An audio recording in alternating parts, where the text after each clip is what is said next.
Hi, we're Quentin Cures Volumes. My name is James. Today is Wednesday, and I'm going to do a tag. It's a Tag Wednesday. It's a new thing I'm starting where we do tags on Wednesday.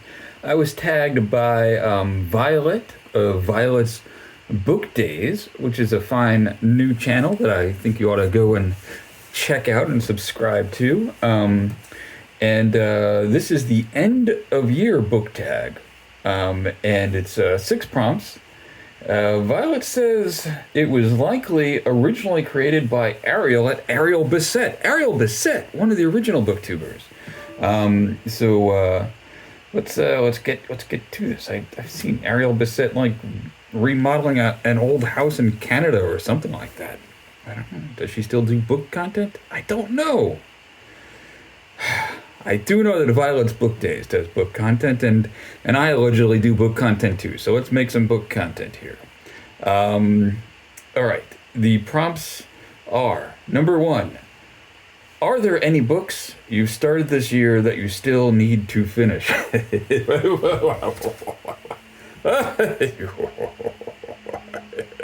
there? Are there? Yes. There's a few.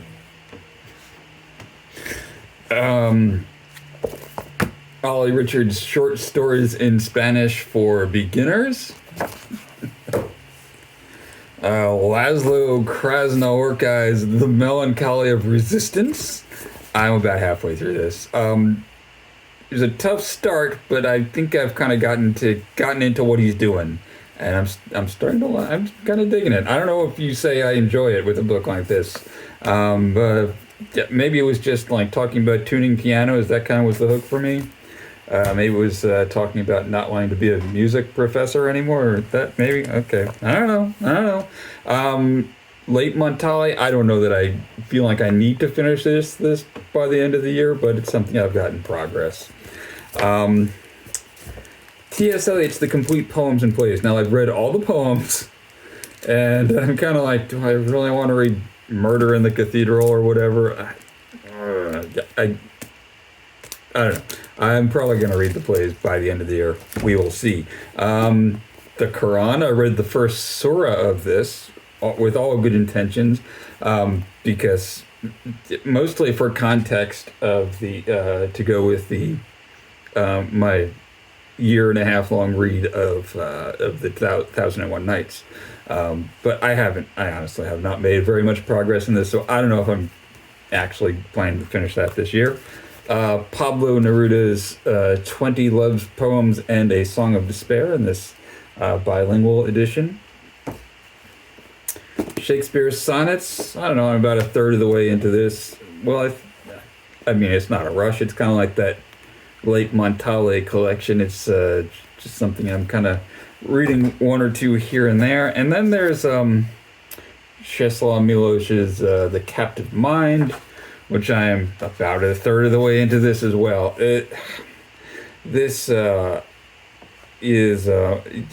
came out he wrote in the 40s or the 50s, and it has a lot to do with the way that Polish intellectuals and writers adapted to the domination of the Soviet Union, the domination of the political and cultural life of their country by the Soviet Union. So a lot of it's pretty depressing reading. Much of it kind of assumes that you know things about mid-century Polish intellectuals, which I mean I don't.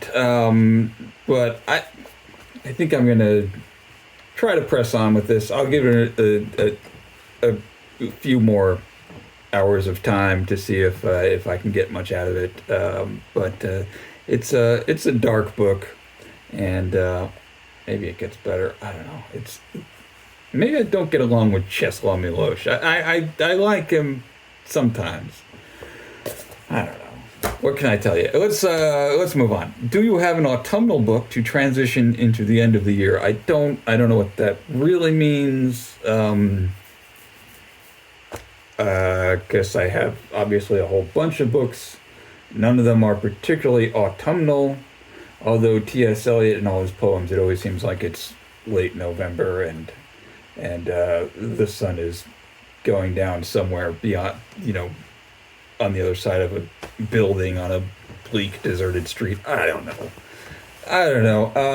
This Krasnohorkai also is pretty autumnal, but I don't think in the cozy way that they possibly mean this.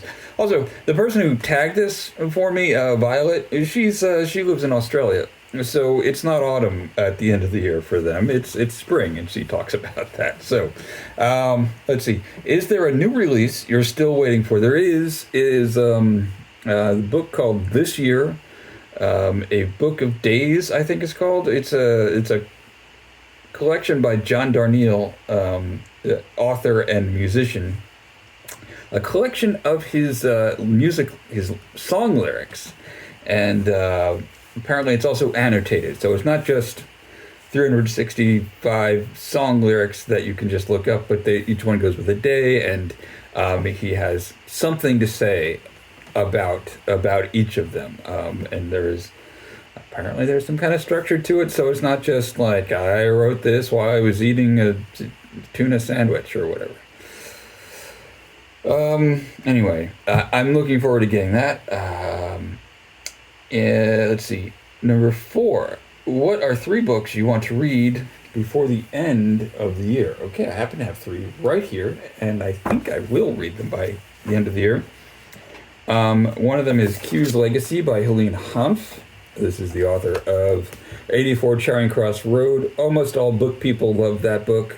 And this is kind of, I guess it's sort of a broader memoir. So it talks a little bit about her early life, how she became a reader, why she ended up wanting to order books from a London bookseller, what happened to her after the events of that book. She's certainly really fun to read. Her writing very approachable. I assume this is probably a quick read, like 84 Charing Cross Road.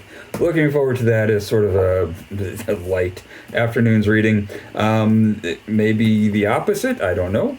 This is Henry James's Portrait of a Lady. This is the last book on my list of classics I was going to read this year. So I'm going to probably get to this one in December. One of the ones you're supposed to know. We'll see. But apparently he wrote this before he started, dictating his stuff. So the sentences are at least partially under control. And then I have this book, Go Back and Fetch It, by Christina Gaddy and Rhiannon Giddens. This is a book of, well, it's kind of a music book, but also has some scholarly annotations, and it's a lot of text and some cool illustrations reproduced, and it's about, well, let's see. So the subtitle is Recovering Early Black Music in the Americas for Fiddle and Banjo. So as you might know, the banjo is sort of an American instrument, but a recreation, based on recreations from the Caribbean of African instruments, using New World materials and bringing some innovations to it. Some sort of modern, or maybe you would say a European technologies to it, and a lot of the early music of the United States was played by by enslaved Africans, and so our ideas of country music and old time music and bluegrass music, a lot of that, though it's often thought of as white music, white mountain culture, a lot of it has deep roots that go back to the Caribbean and to Africa.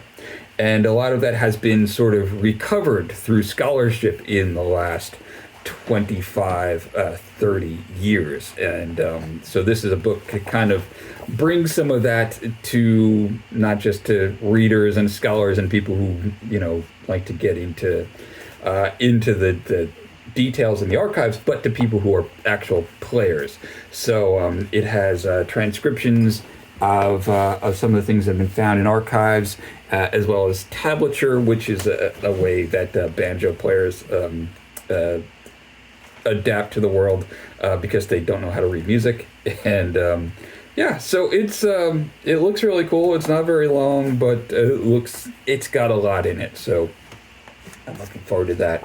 I might do a review on this channel, and we'll see. Maybe I'll play some of the transcriptions for you. Let's see what else. So that's 3 books.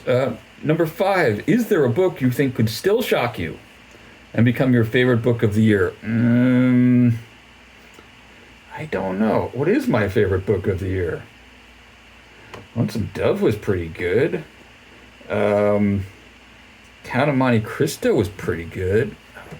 I think maybe Lonesome Dove is my favorite book of the year, but I'd have to look at my whole list, and I didn't do that. So, but yeah, maybe something will shock me.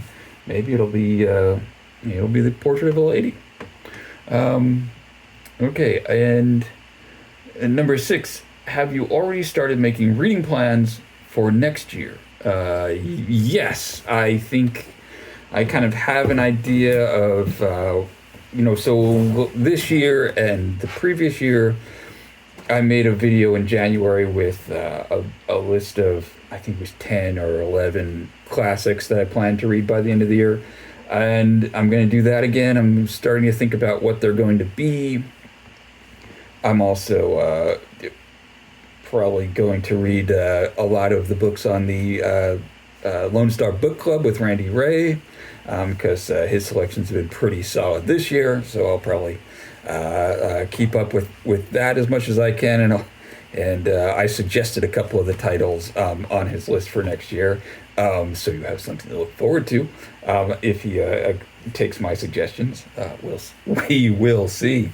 Anyway, so that's what I have. I'm also kind of psyched about the new Ian McEwan novel. I don't know when I'm going to get to it, but whatever it's called, like the past as a whole or something. I forget what it's called. But Ian McEwan, someone I used to read all his stuff, and I kind of have fallen off for a few years. But the new one about, the post-apocalyptic English scholars sounds pretty good. So yeah. Okay, so then I have to tag some people, and I will tag Randy Ray. I'll tag Christopher Russell. I'll tag Robert G. Reader of Books. I'll tag Hannah of Hannah's Books. And I'll tag, I'll tag Ian McEwan, author of The Hole in the Bottom of the Past.